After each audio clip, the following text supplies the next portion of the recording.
Brace the rudders! Raise the sails! Raise the sails! Captain, an unidentified ship is approaching. Over.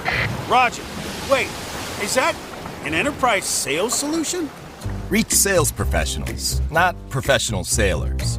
With LinkedIn ads, you can target the right people by industry, job title, and more. We'll even give you a $100 credit on your next campaign. Get started today at linkedin.com/results. Terms and conditions apply. This episode is brought to you by State Farm. Checking off the boxes on your to-do list is a great feeling. And when it comes to checking off coverage, a State Farm agent can help you choose an option that's right for you. Whether you prefer talking in person, on the phone, or using the award-winning app, it's nice knowing you have help finding coverage that best fits your needs. Like a good neighbor, State Farm is there. This is Optimal Finance Daily, How to Build Equity in Your Home by Kumiko of thebudgetmom.com. A few years ago, I set a big financial goal for myself. I decided to become a homeowner and to buy my first home in cash. If you follow me on Instagram, you know that earlier this year, I was finally able to reach that goal. The day I surprised my son and revealed that I saved up enough money to buy our dream home in cash was one of the happiest days of my life. Personally, I'm in love with our forever home, and I don't have any plans to sell it, but I still understand that it's a valuable asset. By taking care of my home and building equity in it, I can increase my net worth. I also put myself in a position to leave an inheritance for my son. If you're a homeowner or thinking about becoming one, it's smart to try to increase the value of your home over time. What is home equity? Home equity is the difference between the market value of your home, also known as how much you could sell it for, and the amount you owe on your mortgage. If you own your home outright, then 100% of its market value is home equity. Building home equity. If you have a mortgage, one of the ways you can build home equity is by making your monthly payments. As the principal amount of your loan decreases, your equity should go up. Extra mortgage payments might increase your home equity as well. Just keep in mind that it's generally best to pay off high-interest debts first. Haven't bought a home yet? Putting up a big down payment could help you build equity and save money on interest at the same time. Besides paying down your mortgage or supplying a big down payment, there are other ways to increase your home equity as well. They involve increasing the value of your property. Number 1, make home improvements. Not all home improvements are a good investment, but some renovations and repairs could give your property value a boost. For example, you might love the idea of adding an upscale master suite addition to your house. Yet according to Remodeling Magazine, your home value could only increase by an average of 50% of your investment. On the other hand, a garage door replacement or adding manufactured stone veneer would net you an average home equity increase of 95% of the money you spent on a project. It's smart to check costs versus value estimates for home improvement projects before you begin. Number 2, give your house some curb appeal. Showing some love to the outside of your house might also boost your home equity. Landscaping, gardening, painting, or a new outdoor living space are all potentially inexpensive ways to add value to your home. If you could do some of the work yourself, it can be even more affordable to make these small improvements. And number 3, be patient. Depending on where you live and other factors, many houses increase in value as time passes. This process is called appreciation. You can estimate the value of your home using free online tools like Zillow or Redfin. How to pay for home improvements and repairs. Home improvements and repairs might help you build equity and make your house a more enjoyable place to live in the meantime. Of course, home repairs and renovations are often expensive. If you want or need to do work on your home, you'll need to figure out how to pay for those projects. Here are 2 options to consider.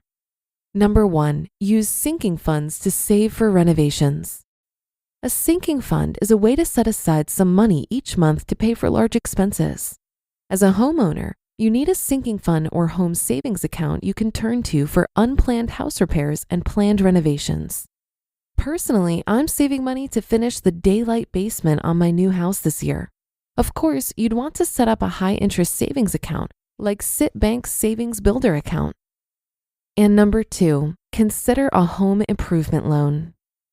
It's best to save money in advance to pay for home renovations and repairs.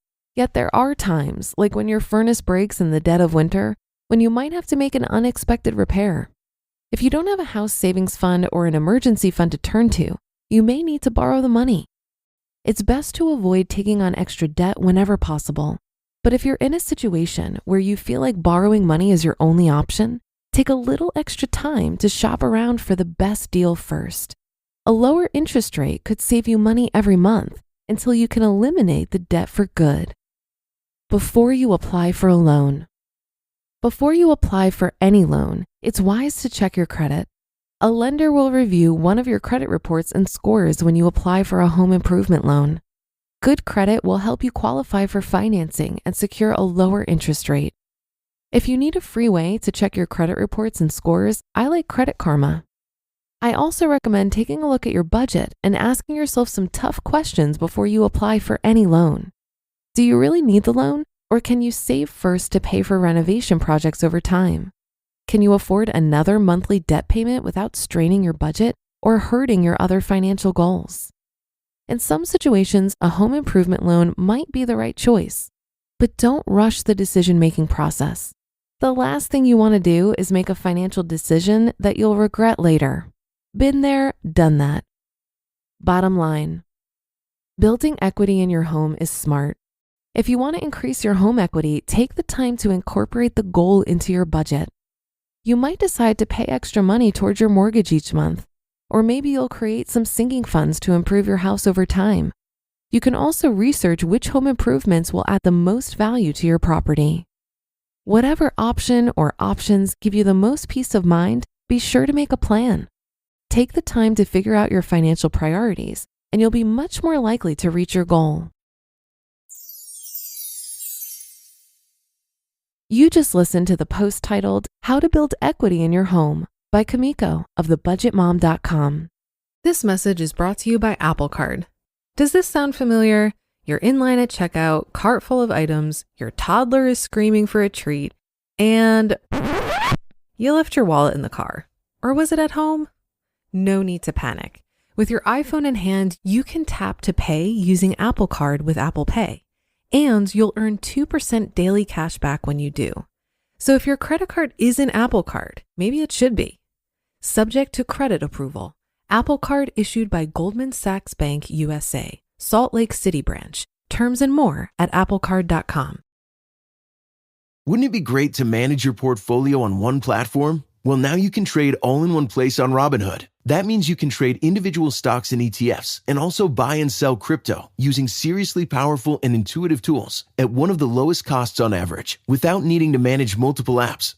Robinhood makes withdrawing and depositing crypto seamless. Send crypto to your Robinhood account or send crypto from your Robinhood account to other wallets without deposit or withdrawal fees from Robinhood. Trade all in one place. Get started now on Robinhood. Trading crypto involves significant risk. Crypto trading is offered through an account with Robinhood Crypto LLC. Robinhood Crypto is licensed to engage in virtual currency business activity by the New York State Department of Financial Services. Crypto held through Robinhood Crypto is not FDIC insured or SIPC protected. Network fees may apply to crypto transfers. Crypto transfers may not be available to all customers. Investing involves risk, including loss of principal. Securities trading is offered through an account with Robinhood Financial LLC, member SIPC, a registered broker-dealer.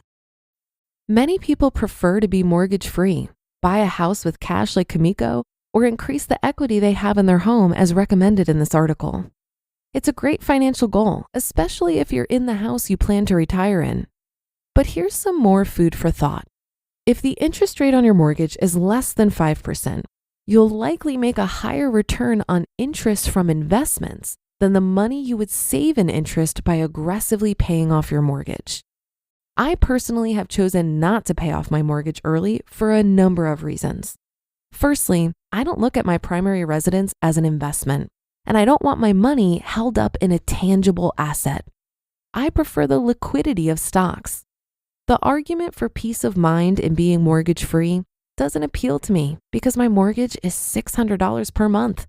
So this is an expense that's easily met, especially because I don't have a car payment or any other debt.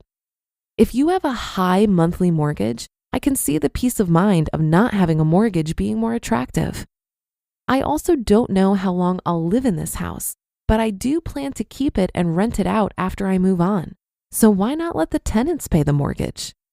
I like the advice from my friend Frank Vasquez over at Risk Parity Radio, who recommends to have no more than 10 to 20% of your net worth in your residence so that you can put the bulk of your money into income-producing assets. Paying off your mortgage without consideration of your total financial picture could lead you to putting too many of your eggs in one basket. And one of the keys to a good investment strategy is diversification. And that should do it for today. Have a happy rest of your day, and I'll see you on the Thursday show tomorrow, where your optimal life awaits.